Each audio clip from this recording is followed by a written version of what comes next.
আসসালামু আলাইকুম। প্রিয় দর্শক, আপনারা জানেন আমি বিভিন্ন সময়ে এই আমাদের নির্বাচন কমিশন নিয়ে নানা ধরনের সমালোচনা করি। অনেক দর্শক আমাকে এমনও বলেন যে নির্বাচন কমিশনের সঙ্গে কি আমার কোনো স্থায়ী শত্রুতা আছে কিনা, এবং তাদের নিয়ে কেন আমি এত তীব্র ভাষায় সমালোচনা করি।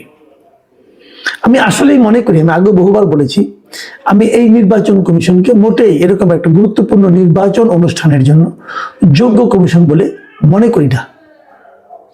আমি একাধিক কারণ উল্লেখ করেছি যে তারা যাদের রিটার্নিং অফিসার নিয়োগ করেছেন, বিভিন্ন জেলা প্রশাসক যারা আছেন, তারা এই যে হা না ভোটের জন্য একটা পক্ষে তারা প্রচারণা চালিয়েছে, এবং এই প্রচারণা চালানোর মাধ্যমে নির্বাচন কমিশনই বলেছে যে তারা দণ্ডনীয় অপরাধ করেছে।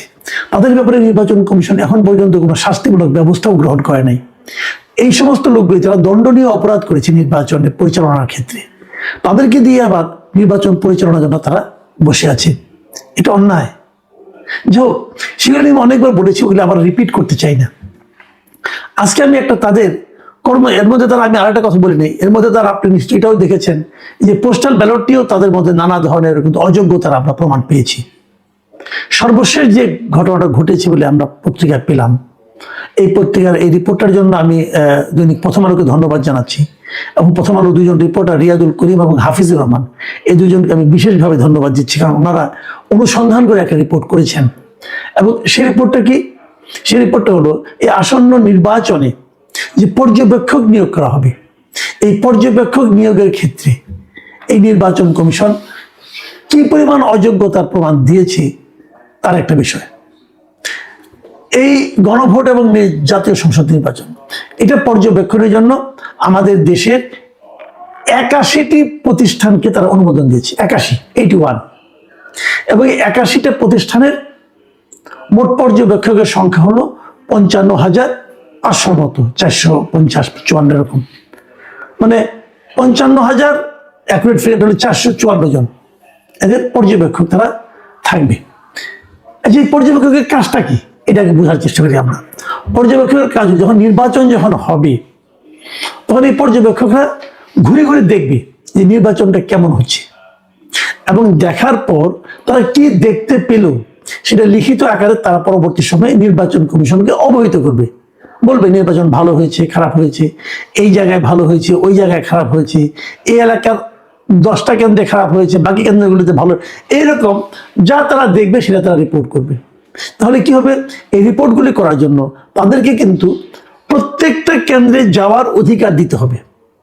তাহলে তারা কি করে বুঝবে? তারা সবগুলি কেন্দ্রে ঢুকতে পারবে, বেরোতে পারবে যখন তখন, তাদেরকে কেউ না করতে পারবে না। তার মানে এটা কিন্তু একটা বড় ক্ষমতা। বড় ক্ষমতা কেন?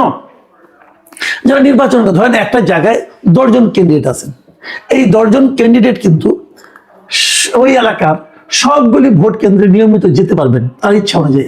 1 নম্বর 2 নম্বর তার নিজস্ব একটা যানবাহন দিয়ে তিনি সব জায়গায় কেন্দ্রে ঘোরাঘুরি করতে পারবেন। এবং এই যে সব জায়গায় ঘোরাঘুরি করতে পারা, এটা কিন্তু একটা খুব প্রয়োজনীয় কাজ। এখন ধরেন একজন ক্যান্ডিডেট, সে একটা কেন্দ্রে আছে, ওই এলাকায় মনে করেন আপনার 40টা কেন্দ্র আছে, তো বাকি কেন্দ্রগুলো যদি তার কিছু লোক থাকতো যারা অন্য অন্য কেন্দ্রে যেতে পারতো, তাহলে তার জন্য একটা সুবিধা হতো, কারণ তার প্রতিপক্ষ কোনো অনিয়ম করছে কি করছে না এটা দেখার জন্য একটা লোক থাকতো। আপনি যদি বলবেন সব কেন্দ্রেই তো তার এজেন্ট আছে, থাকলেও কোনো কোনো জায়গায় এজেন্টটাই বেশি কিছু বলতে পারে না, দুর্বল এজেন্ট হয়ে যায়, কিন্তু সবগুলোতে যেতে পারার কিন্তু একটা আলাদা সুবিধা আছে। এটার জন্যই কিন্তু একসময় আমরা শুনতাম যে দামি ক্যান্ডিডেট দেওয়া হয়। নিশ্চয়ই আপনি শুনেছেন যে একজন ক্যান্ডিডেট থাকে ওই এলাকায়, তার হয়ে নির্বাচন পর্যবেক্ষণের জন্য, নির্বাচন দেখার জন্য আরো হয়তো 10 জন দামি ক্যান্ডিডেট থাকে। এই দামি ক্যান্ডিডেটের কাজটা কি? তারা কিন্তু নিজেদের ভোটার তদারক করে না, তারা যার দামি ক্যান্ডিডেট তার ভোটার কেমন আছে, তার ভোটে গুলো সমস্যা হচ্ছে কিনা, বেসিক্যালি তারা এইগুলোই দেখত।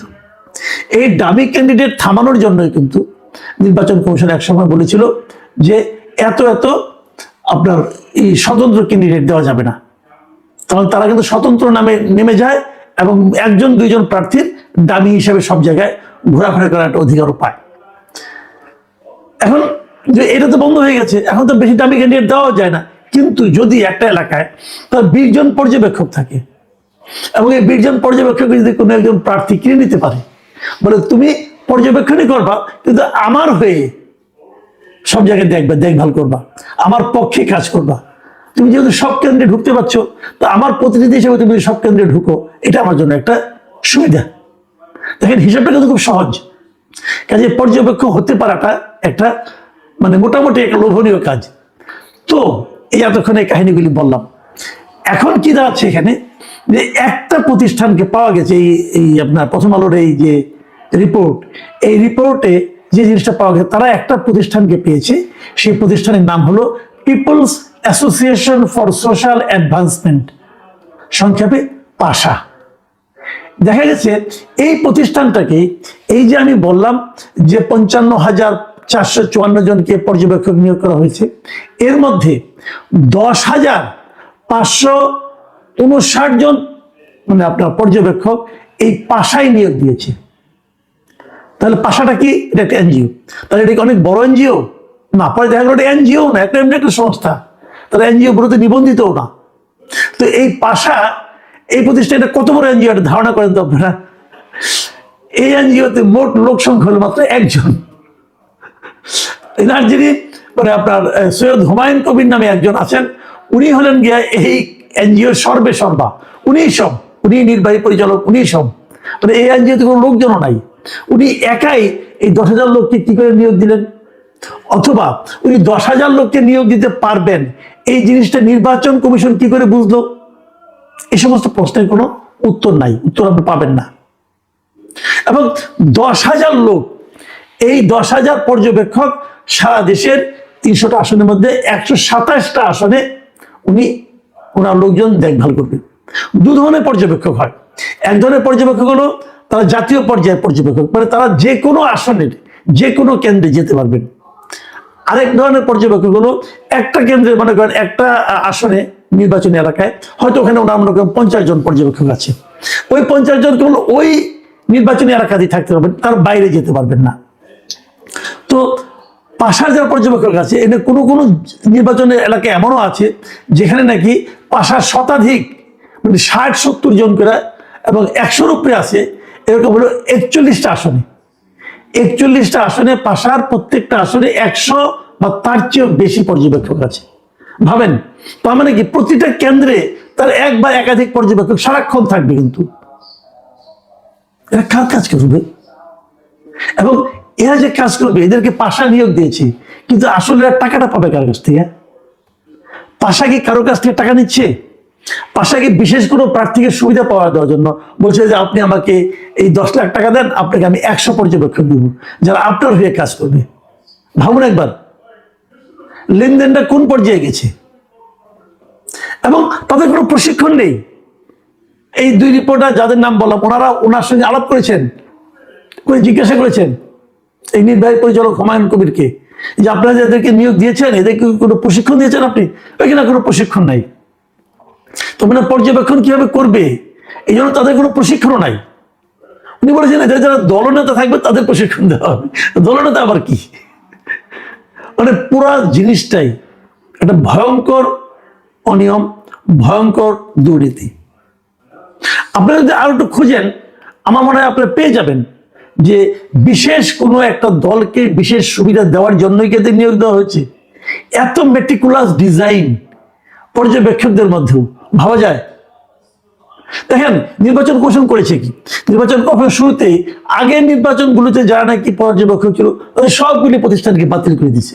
এখন বাতিল করে দিয়ে নতুন যখন তারা পর্যবেক্ষক নিয়োগ করতে চেয়েছে, আচ্ছা কোথায় পাবে এত পর্যবেক্ষক? নির্বাচন আসে 5 বছর 6 বছর পর পর একটা করে, এত পর্যবেক্ষক এখানে আছে নাই। তখন তারা এরকম জোড়া তালি দেয়া এখান থেকে ওইখান থেকে নিয়ে তারা এই কাজগুলি করেছে। এবং পাশার যে ঘটনাটা